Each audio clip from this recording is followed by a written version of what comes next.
Oke, kita lanjutkan kembali.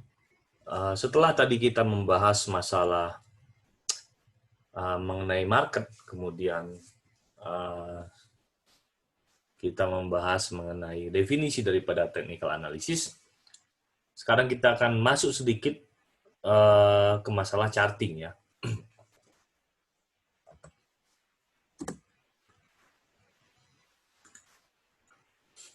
Nah, seperti yang sudah saya katakan tadi bahwa yang disebut dengan technical analysis itu menggunakan data harga, yaitu open, high, low, close, dan volume. Oke? Di luar daripada itu tidak bisa dikatakan technical analysis. Nah, pada perkembangannya itu ada berbagai tipe chart dari data open, high, low, close yang sama. Ada line chart, ya. Line chart, ada bar chart, ada Japanese candlestick chart yang sering kita gunakan itu, candlestick. Kemudian ada point and figure chart, ada lagi three line break chart, Renko chart, Kagi chart, Gun swing chart, ada macam-macam. Bahkan ada salah satu yang datanya itu chart open, high, low, close plus ditambah volume dalam satu tampilan. Itu disebut equivolume chart. Dulu equivolume chart ini pernah saya share waktu itu kelas donasi kalau nggak salah. Jadi bagi yang ikut itu kalau nggak salah dulu tuh apa ya, imbalannya fee-nya itu adalah saya minta mereka minimal memberi makan 3 orang atau memberikan 3 nasi bungkus kepada orang-orang di jalanan yang ditemui lah, mungkin ya maksudnya yang gelandangan, pengemis dan sebagainya. Jadi waktu itu tidak ada uangnya dikolek, nggak ada. Jadi mereka terserah hati nurani masing-masing lah. Kalau sudah memberikan dan merasa sudah jujur, dan mereka boleh ikut kelasnya. Waktu itu sampai dua kali ya, 2 periode, 2 part, 2 bagian. Itu. Jadi yang sering kita gunakan itu hanya bar dan candlestick. Walaupun line chart juga sekali-sekali lah. Nah, ini tampilan daripada line chart. Line chart ini dia menggunakan atau menghubungkan antara harga close saja. Ya, jadi tidak melihat open, high, low-nya, tapi menghubungkan antar harga close. Biasanya line chart ini kita gunakan hanya untuk melihat tampilan chart, misalnya untuk melihat tren sebuah indeks selama 10 tahun ke belakang. Tentu tidak asik kalau kita menggunakan bar chart atau candlestick chart. Lebih enak melihatnya menggunakan line chart, ya kan? Yang kedua ada bar chart. Bar chart ini biasanya kebanyakan bule-bule. Bule-bule zaman dulu mereka pakai bar chart. Seperti ini. Kemudian ada lagi candlestick. Nah, ini yang sering kita gunakan. Saran saya, untuk pemula lebih baik memang menggunakan candlestick chart. Kenapa? Karena lebih simpel dan membantu kita melihat tekanan bullish and bearish pressure. Nanti kita akan pelajari lebih mendetail mengenai bullish and bearish pressure pada waktu materi VPA. Sekarang itu kita belajar secara basic dulu candlestick seperti apa. Kemudian ini mengenai chart scaling. Ini banyak juga orang belum tahu bahwa secara umum tuh chart scaling itu ada 3. Linear, atau biasa juga bisa disebut aritmetik. Rasio atau logaritmik atau semi logaritmik, sama itu. Ketiga, square root scale. Nah, itu jarang digunakan. Jadi yang paling sering digunakan itu cuman linear dan log. Ya, linear dan logaritmik atau semi log biasanya. Sama. Nah, ada perbedaan ketika kita menggunakan skala chart secara linear dengan skala chart secara logaritmik. Pada linear chart untuk jarak yang sama, chart itu mempresentasikan perubahan selisih harga yang sama. Nah,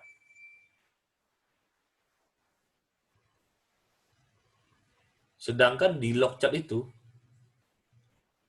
untuk jarak yang sama mempresentasikan perubahan presentasi yang sama. Bingung ya? Contoh realnya seperti ini. Contoh pada linear scale.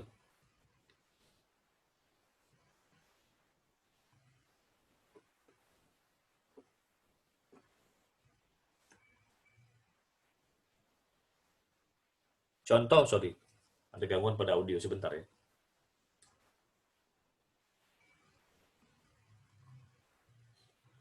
Contoh ya pada linear scale, misal harga berubah dari 100 ke 200. Itu kan artinya 100 poin. Kalau dalam persentase, kenaikannya 100%. Tetapi, perubahan harga 500 ke 600 juga 100 poin, tetapi persentasenya hanya 25%. Nah, di log scale itu, misalnya harga berubah dari 100 ke 200, kenaikan 100%. Karena log scale itu lebih merepresentasikan persentase, maka jarak 100 ke 200 di log scale itu akan sama dengan jarak 500 ke 1000. Karena apa? Karena persentasenya sama-sama 100% selisihnya. Tapi kalau di log, ya di linear, 100 ke 200 itu akan sama dengan 200 ke 300 jaraknya. Akan sama dengan 500 ke 600. Tapi di log nggak begitu. Jadi kalau persentase perubahannya sama, di log dia akan sama jaraknya ya.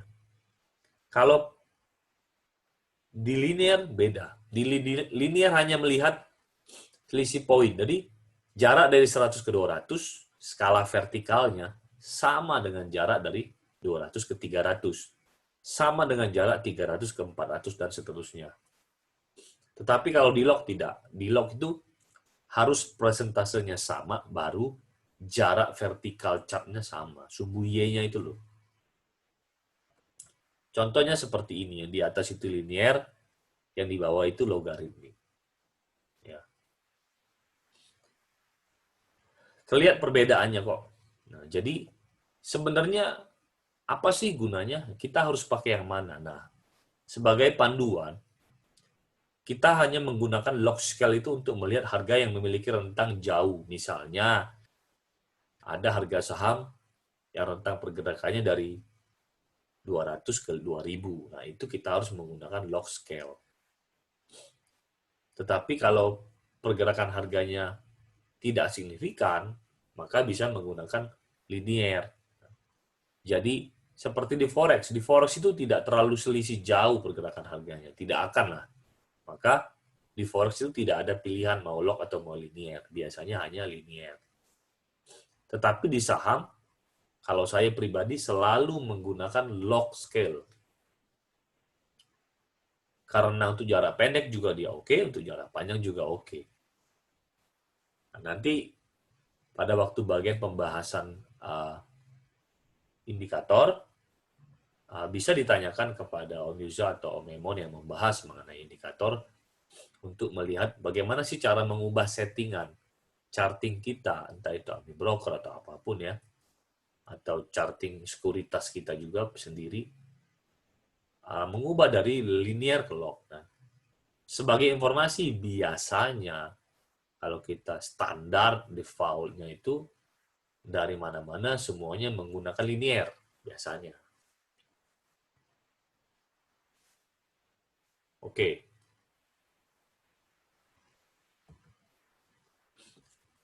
Apa sih fungsinya atau perbedaannya apa? Nah, perbedaan penggunaan skala ini akan berpengaruh terhadap penarikan beberapa item di bawah ini, yaitu trend line, channel, atau chart pattern. Tetapi penggunaan skala tidak akan pengaruh kepada indikator lain, misalnya moving average itu tidak akan pengaruh. Fibonacci tidak akan pengaruh. Elliott wave tidak akan pengaruh. Tapi kalau kita mau menarik trend line, kalau mau menarik channel, mau menarik chart pattern itu pengaruh. Ada perbedaannya ketika kita menggunakan scale yang linear atau aritmetik dan scale logaritmik. Perbedaannya apa? Gini, pada logarithmic chart itu, ya, pada contoh ini kelihatan. Uptrend line akan lebih duluan ditembus daripada linear chart. Jadi, seperti ini contohnya. Ya, kelihatan bahwa kalau log itu dia, kalau orang menentukan kriteria buy and sell-nya menggunakan trend line, maka biasanya sell kalau harga turun di bawah trend line. Maka bagi pengguna chart logarithmic scale, kalau dia exit-nya di sebuah saham uptrend menggunakan kriteria trendline ini, dia akan exit duluan dibanding yang menggunakan linear scale. Nah, sebaliknya, ya, sebaliknya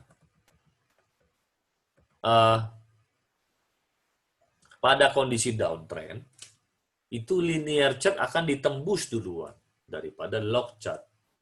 Jadi, seperti ini.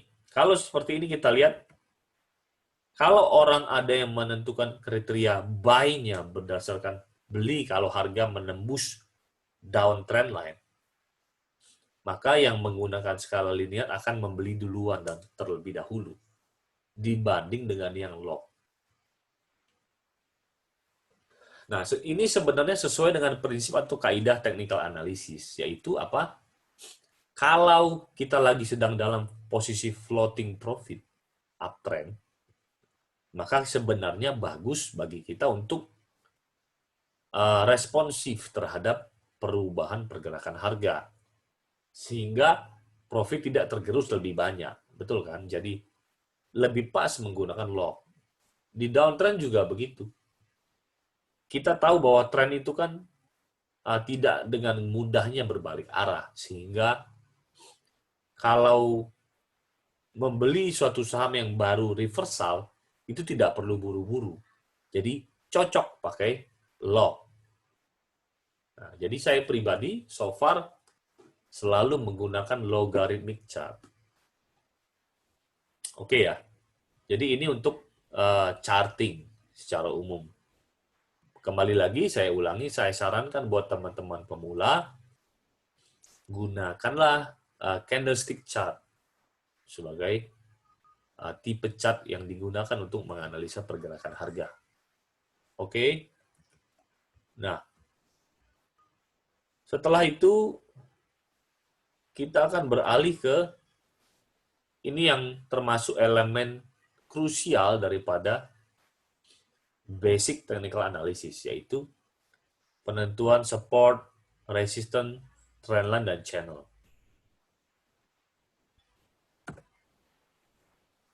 Kita mulai dengan trendline dulu ya. Jadi kita akan belajar apa itu trendline, bagaimana cara menarik trendline yang benar. Saya lihat dan saya temukan bahwa di luaran itu bahkan untuk menentukan trendline masih banyak yang salah. Ya, jadi ini penting sekali.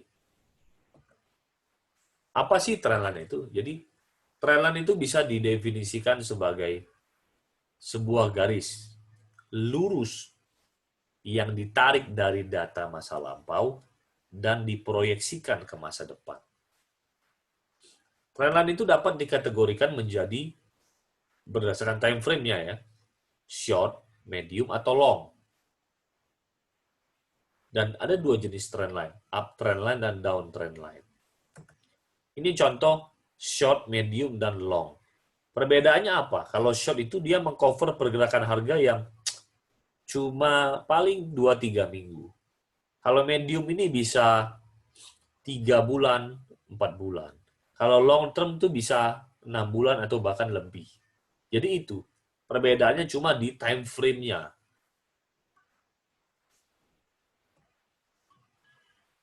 Nah, mengenai uptrend, downtrend line, ya, cara menariknya seperti ini. Trendline itu memang ditarik cukup menggunakan dua buah titik. Yang bagus adalah titik fraktal. Ya. Jadi apa itu fraktal? Fraktal itu seperti ini. Kalau teman-teman bingung, fraktal itu seperti ini, gampang saja. Teman-teman lihat jari-jari jemari tangan teman-teman semua. Biasanya jari tengah, itulah yang disebut dengan fraktal. Kelihatan ya, dia sendiri berdiri, itu fraktal. Kecuali ada yang jari tengahnya lebih pendek daripada jari kelingkingnya, mohon maaf. Tapi secara umum ya, jari tengah itu fraktal. Yaitu jari yang paling tinggi dari antara jari-jari yang lainnya. Nah, fraktal itu secara umum ada fraktal 3 candle, ada fraktal 5 candle. Kalau fraktal 3 candle itu seperti teman-teman menggambarkan angka 3 menggunakan jari tangan. Coba, angka 3 diangkat semua jarinya, angka 3 seperti itu fraktal 3 candle. Fraktal 5 candle seperti apa? Seperti teman-teman menggunakan atau menggambarkan angka 5 menggunakan jari-jari teman-teman. Sama. Oke. Fraktal up itu seperti ini contohnya fraktal up. Ya. Fraktal down seperti ini.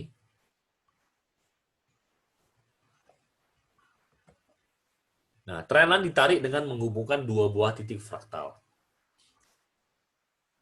Down trendline kita sudah identifikasi ya fraktal high dan fraktal low. Ini fraktal high, fraktal up atau fraktal high. Ini fraktal down atau fraktal low. Jadi cara menarik down trendline adalah dengan menghubungkan dua buah fraktal high. Namanya juga down trendline, jadi trendline-nya harus makin lama makin turun arahnya. Uptrend line itu menghubungkan dua buah fraktal low. Namanya uptrend, jadi garisnya harus makin lama makin menaik. Nah, yang paling penting itu seperti ini. Memang benar bahwa untuk menarik trendline cukup hanya dua garis, dua titik fraktal. Tapi untuk bisa dikatakan valid trendline tersebut, harus ada titik ketiga yang memantul di trendline tersebut. Jadi, teman-teman itu ketika melihat chart, tentu akan ada banyak sekali trendline yang bisa ditarik, betul kan? Tapi kita menarik atau kita hanya menggambarkan trendline itu yang valid saja di charting. Yang tidak valid tidak kita gunakan sebagai trendline. Oke? Jadi trendline itu yang valid harus ada 3 titik pantulan di situ.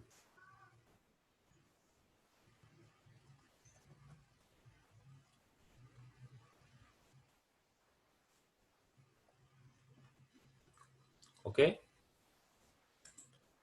Coba sebentar saya share dulu chart AMI brokernya. Ya.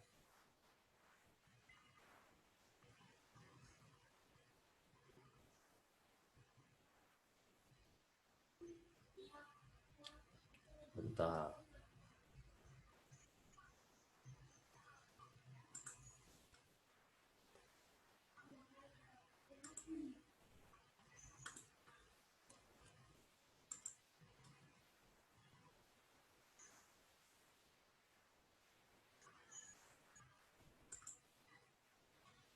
Oke. Ini dia chart AMI broker. Seperti misalnya kita ambil contoh trendline. Seperti pada contoh Petro ini misalnya ya. Maka kita harus menghubungkan 3 buah titik fraktal. 1, 2, 3. Nah, ini sudah bisa disebut sebagai uptrend line, tapi uptrend line-nya lemah. Karena menghubungkan 3. 1, 2, 2 di sini, 3. 3 buah titik fraktal low. Kalau downtrend line gimana? Downtrend line bisa menghubungkan 3 buah titik fraktal high. 1, 2, 3.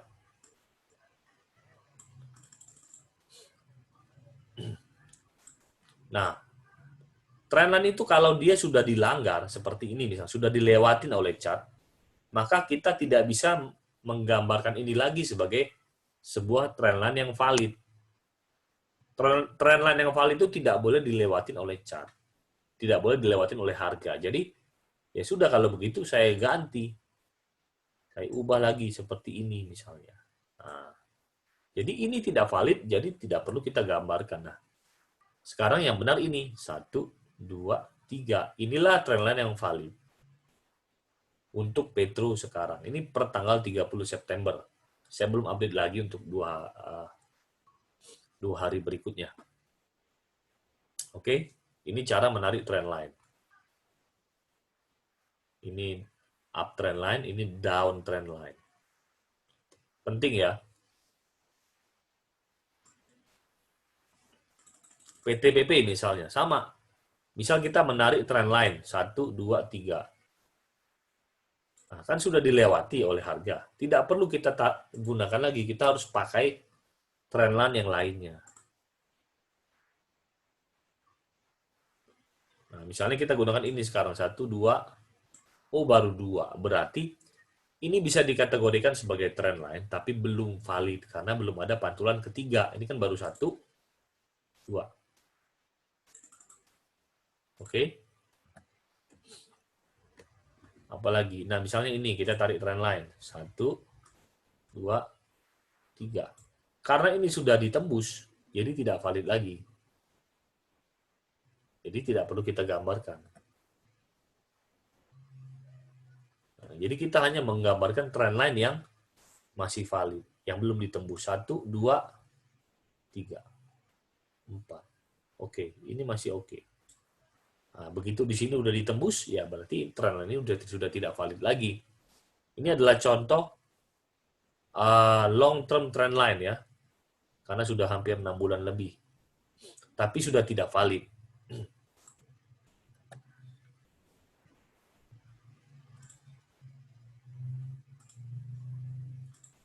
Lagi ya.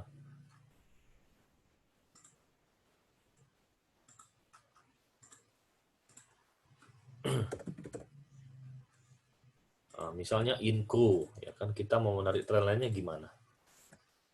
Pertama kita harus identifikasi fraktalnya dulu. Ini fraktal, ini fraktal, ini fraktal. Dicoba-coba bisa nggak ditarik? 1, 2. Ternyata sudah ditembus di sini. Karena sudah ditembus, ini tidak valid lagi. Jadi tidak perlu kita gunakan. Nah, down trendline-nya ada 2. Baru tidak valid, belum valid ya. Karena baru ada 2 titik pantul. Nah, jadi ini bagaimana trendline ditarik. Oke, penting sekali.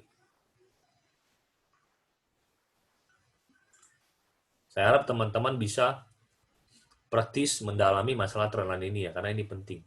Seberapa penting sih trendline? Tidak penting-penting banget, tapi karena bisa juga dia dijadikan sebagai patokan support resistance. Tapi sebagaimana nanti kita akan pelajari tentang support resistance, sebenarnya kurang pas support resistance ini digunakan. Trendline ya digunakan sebagai support resistance. Lebih pas kita akan belajar support resistance sesungguhnya. Oke.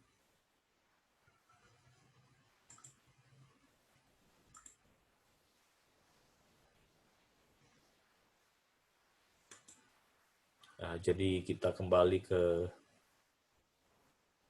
materi. Seperti saya bilang tadi, fungsi trendline untuk apa sih? Ada 3. Sebagai support resistance, sebagai penunjuk arah tren, dan untuk mengukur kekuatan tren.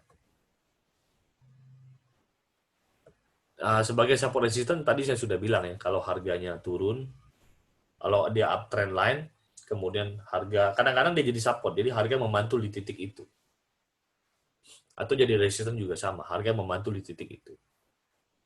Sebagai mengukur atau penunjuk arah tren, tentu kelihatan dengan jelas ya, kalau uptrend seperti apa, downtrend seperti apa. Nah, yang untuk mengukur kekuatan tren seperti ini. Kualitas ya, untuk mengukur kualitas tren.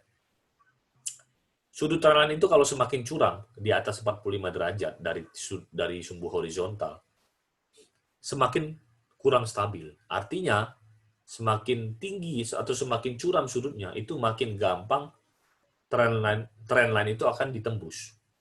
Tapi kalau dia pas 45 derajat ke bawah, itu tidak gampang ditembus. Kemudian durasi ya. Semakin lama trendline itu belum ditembus, maka semakin kuat dia. Jadi, long term trendline itu lebih kuat daripada short term trendline. Dan yang ketiga, semakin banyak harga retest atau memantul dari trendline tersebut, maka bisa dikatakan semakin kuat trendline tersebut. Karena tidak ditembus-tembus, walaupun mungkin sudah berkali-kali harga memantul. Oke? Apa sih kelebihan dan kekurangan menggunakan trendline? Kelebihannya kita gampang mengidentifikasi trend. Mudah dibuat. Kita bisa lihat di time frame manapun. Kekurangannya tidak cocok kalau harganya sideways. Kemudian, seperti sudah kita pelajari tadi, dipengaruhi oleh tipe chart antara linear dan long. Trendline-nya akan berbeda. Nah, kalau channel seperti apa? Channel itu cukup menggambar dua buah trendline disejajarkan. Simple. Seperti ini contohnya. Jadi, kadang-kadang harga itu bergerak juga dalam channel. Ya. Tidak selalu, tapi kadang-kadang dia bergerak naik turun di dalam channel. Seperti pada ini contohnya. Nah, yang paling penting adalah support resistance kita masuk. Ya. Apa itu support? Banyak orang bilang support itu tidak berguna kalau dia ditembus. Salah. Support itu kan sebagai batasan psikologis. Area ya. Di mana banyak trader akan menambah demand. Tapi tidak berarti bahwa semua harga itu harus memantul di support. Enggak. Support bisa ditembus, bisa. Resistance juga sama. Resistance itu batasan psikologis di mana banyak trader akan menambah supply.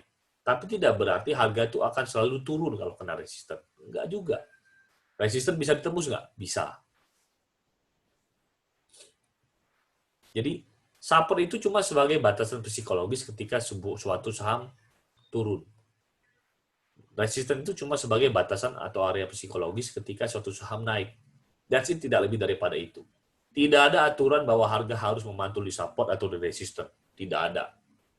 Bebas harga mau kemana saja. Mau tembus resistance bisa, mau tembus support bisa. Terserah. Seperti ini contoh.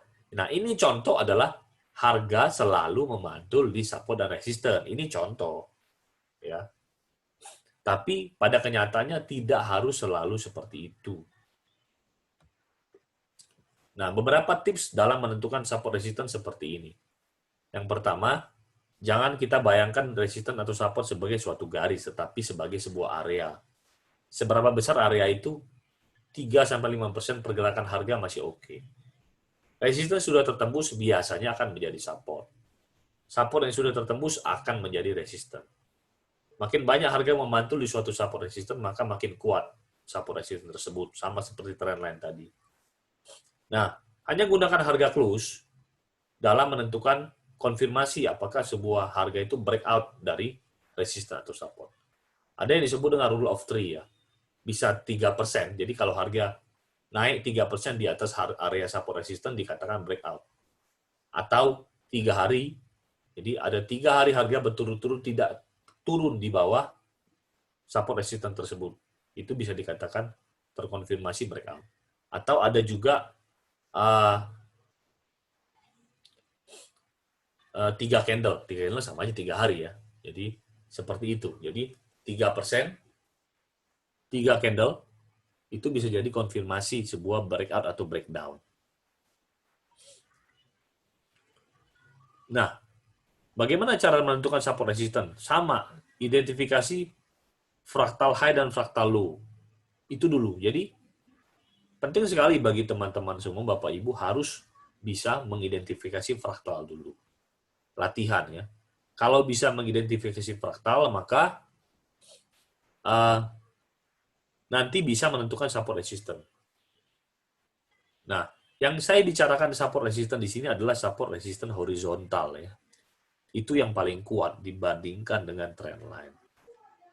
Kemudian setelah kita identifikasikan fraktal high low, ya kita tinggal hubung-hubungkan saja secara horizontal. Kenanya berapa? Semakin banyak ada fraktal di situ, di kotak area support resistance itu, berarti semakin kuat dia. Ini seperti ini contoh support menjadi resisten ya. Harga kan kena resisten. Nah, harga naik kena resisten, turun di support, menembus resisten, maka resisten ditembus sebelumnya akan menjadi support dan harga akan memantul di situ. Seperti itu dan seterusnya. Oke. Selanjutnya kita akan bahas mengenai Dow teori. Support resisten nanti kawan-kawan diwajibkan untuk bikin PR ya. Jadi nanti saya kasih tahu PR-nya di Q&A nanti.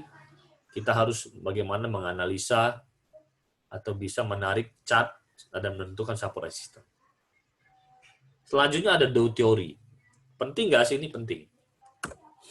Charles Haddow adalah orang yang menemukan Dow teori. Tetapi Dow teori itu dibuat oleh Robert Rea, muridnya Charles Dow, setelah dia sudah tidak ada di dunia ini.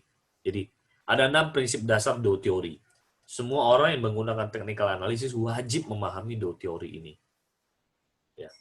Kita akan cek bersama-sama. Pertama, average discount everything. Ini sama seperti prinsip TA yang kita gunakan di awal tadi, di asumsi bahwa price discount everything. Itu sama. Kriteria atau penjabarannya kurang lebih sama.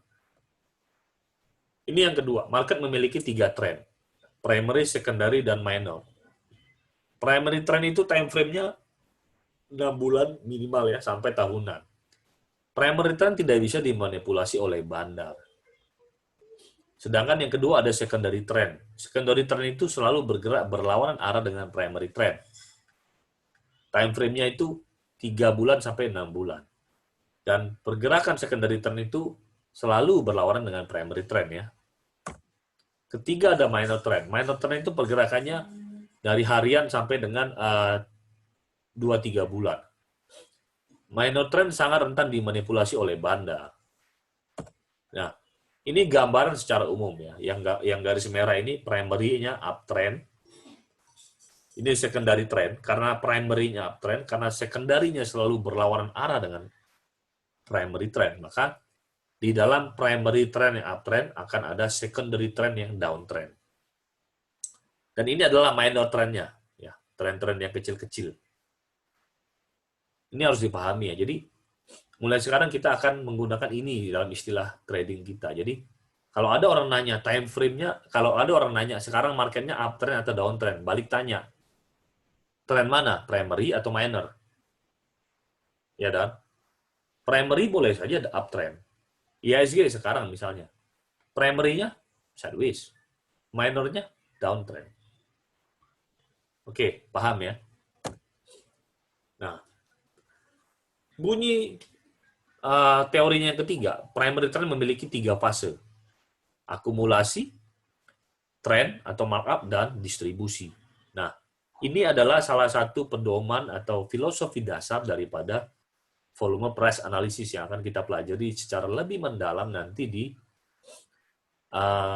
kelas saya waktu sharing nanti. Mungkin minggu ke-4 kalau nggak salah.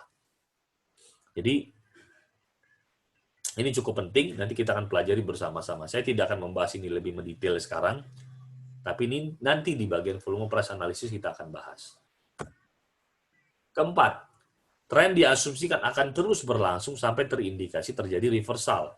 Ini sama dengan tadi, prinsip TA itu bahwa harga itu kalau dia sudah bergerak memiliki kecenderungan untuk meneruskan tren sebelumnya. Ya. Nah, ini untuk pengetahuan saja ada 3 variasi reversal dalam pergerakan harga, yaitu failure swing, ya teman-teman bisa lihat contohnya di saham juga ada banyak, di beberapa kali kesempatan pre-kelas juga saya sebutkan, ada failure swing, ada double top, ada non failure swing. Coba mulai teman-teman identifikasi ya setelah melihat video ini, mana-mana saja yang failure swing, mana-mana saja yang double top. Silakan nanti kalau grup mentoring sudah terbentuk bisa tanya-tanya di sana. Ini contohnya ya, saya lanjutkan daripada yang tadi. Ini adalah contoh daripada boleh dikatakan sebagai double top. Ya. Teori kelima, average harus saling mengkonfirmasi. Nah, jadi dulu kan ISG lagi, Dow itu Amerika, bursanya indeks Amerika dulu ada 2 indeks, Dow sama Railroads. Jadi Railroad dulu kan orang kemana-mana tuh ekonomi, menggambarkan ekonomi, karena orang kemana-mana naik kereta. Jadi menurut Dow itu sebenarnya begini, secara tidak langsung falsafahnya, bahwa indeks itu bisa dikategorikan dikonfirmasi atau terkonfirmasi bullish atau bearish, harus melihat kondisi ekonominya juga. Gitu. Mirip-mirip dengan kita sekarang ya. Indeksnya lagi agak-agak bearish, kondisi ekonomi kita juga sudah mulai ketar-ketir kan. Nah, indeks bearish itu perlu, selain pergerakan harga, perlu dikonfirmasi juga dengan pergerakan atau dengan kondisi ekonominya sebuah negara. Oke, dan keenam ini volume harus mengkonfirmasi tren terjadi. Ya. Ini juga saya tidak akan jelaskan secara detail kenapa. Ini akan kita bahas lebih mendetail di volume price analysis. Nah, jadi bagi para kaum peminat volume price analysis ini, kita memang mengadopsi dari Dow. Dow ini dikenal sebagai bapak technical analysis, dan tidak heran kalau namanya diabadikan sebagai sebuah nama indeks. Ya kan, Dow Jones. Jones itu nama orang lain, tapi Dow itu dia. Oke, ini tadi uptrend. Kalau kita sebut uptrend, downtrend, sideways sudah paham ya. Uptrend itu terdiri dari serangkaian higher high dan higher low. Downtrend itu terdiri dari serangkaian lower high dan lower low. Sedangkan sideways itu terdiri dari bottom dan top. Nah, jadi Bapak Ibu, teman-teman semua juga harus bisa mulai sekarang belajar mengidentifikasi higher high, higher low, lower high, lower low. Ingat kuncinya, di dalam sebuah pergerakan uptrend, tidak akan pernah ada lower high, lower low. Hanya ada higher high, higher low. Di dalam pergerakan sebuah downtrend, tidak akan ada higher high, higher low. Hanya ada lower high, lower low. Sedangkan kalau sideways hanya ada bottom dan top. Ini lanjutannya. Ya. Ini salah satu tampilan cara mengidentifikasi secara manual. Saya mendorong Bapak Ibu rekan-rekan semua juga setelah menonton video ini mempelajari praktek bagaimana caranya bisa menarik garis seperti ini. Menentukan higher high, higher low. Oke, bisa dilihat di sini, ini downtrend, ada uptrendnya. Ini sideways, ada uptrendnya. Kemudian kita beralih ke candlestick.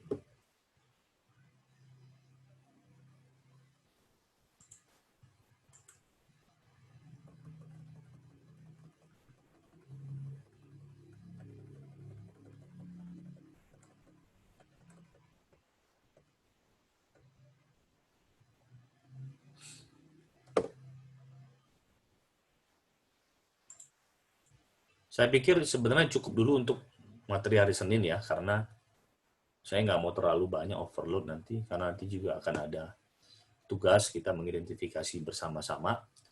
Jadi materi candlestick dan seterusnya akan kita lanjutkan di pertemuan kedua di hari Rabu, sekaligus membahas mengenai money management, candlestick, kemudian kriteria entry exit.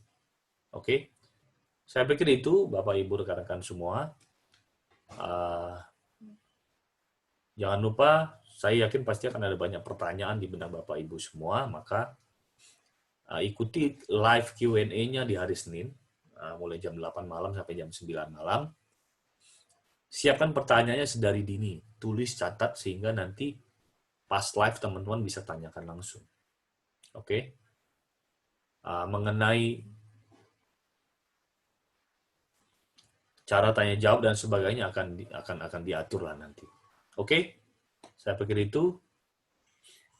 Terima kasih buat Bapak Ibu semua. Sampai jumpa di materi berikutnya.